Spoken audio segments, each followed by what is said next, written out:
Dear colleagues, I was asked to give this message on the 50th anniversary of our dear country, Sierra Leone.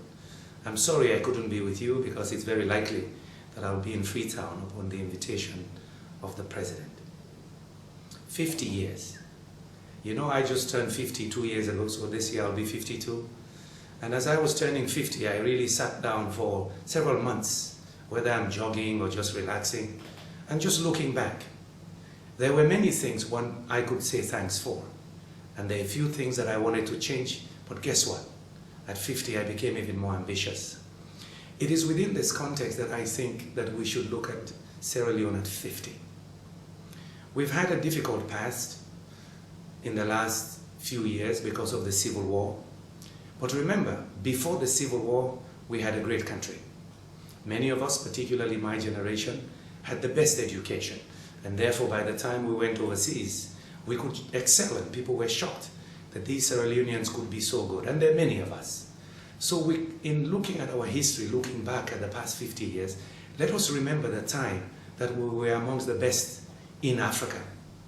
Okay, if you want, you can stretch it to the time we used to be called the Athens of Africa, but that's too far. Let's look at, in fact, the first 20 years after independence, when we were great. We were self-sufficient in food production. We even exported rice in those days. Let us think about the time we discovered the diamonds. We did a few good things with it. And yes, for sure, we will reflect on the mistakes we made along the way. What caused the Civil War? Why did it stay so long, 11 years? What did we do wrong?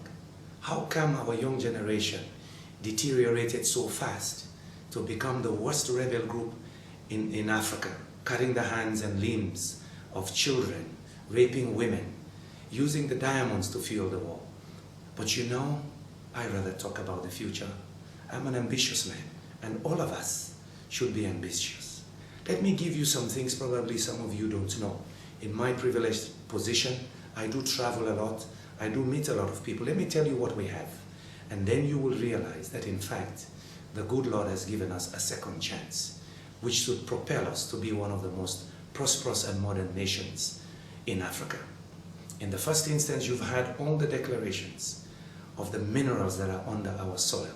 I can tell you for fact that in 3 years, our revenues will triple or quadruple just from the minerals.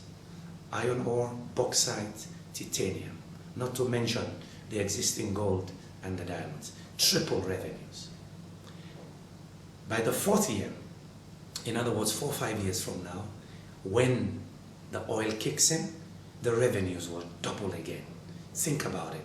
In 5 years, our revenues will increase eightfold. We cannot be poor. If we use this properly, we will be one of the most prosperous nations, not only in Africa, but around the world. Because remember, we are only 6 million people. Our revenues should be between 2 to 3 to 4 billion a year in 5 years' time. Think about it. We need no loan from anybody. We need no aid from anybody. We just need concrete business partnerships. But we have some choices to make. We need transparency. Every Sierra Leonean must know what we have under the soil. Every Sierra Leonean must know the deals that are being made in our name, so that our future is not mortgaged. And then 10 years from now, we begin to ask what happened. Please note that this is the same message I give around the world. Many of you have seen my op-eds in New York Times, in Project Syndicate, all over, on natural resources. It is my new vocation for the next 2 decades. This is my personal vocation, to talk about Africa's natural capital. We in Sierra Leone are the luckiest. We have an opportunity. For me, that's what I want to talk about. So what would we do with all of this? First of all, we must address our infrastructure challenges. Freetown is too congested. We need a new airport. We need highways. We need to create an enabling policy environment where people will look at our country as the place to go and produce. Education. Education should go beyond just basic liberal arts education. It should lead to skills formation. Skills that will make people productive. Why do I say this? I was privileged 3 weeks ago to receive an honorary Doctor of Sciences from my alma mater, Jala University College. Let me give you some shocking statistics. In our country today, we graduate 3,000 to 4,000 students a year from tertiary education. Only about 10 or 20% find jobs. That's a scenario for another conflict. Unemployed, educated youth. Remember what has happened in North Africa. But what was also shocking was when I looked at some of the disciplines they were graduating from. Imagine 150 people or more graduating with a degree in peace and development studies. I don't know what that means. I don't know who is going to hire them. We need to look at skills formation. In other words, improving our tertiary education to be once again the Athens of Africa. Effective tertiary education means we have people who can adapt technology. We have people who can innovate. We have people that can join the digital revolution. Second, of course, we need to invest heavily in healthcare. Third, we need to deal with the issue of energy access. This is another portfolio I handle for the United Nations. We happen to be amongst the most energy poor. You cannot talk about any major economic transformation without an adequate access to cheap energy.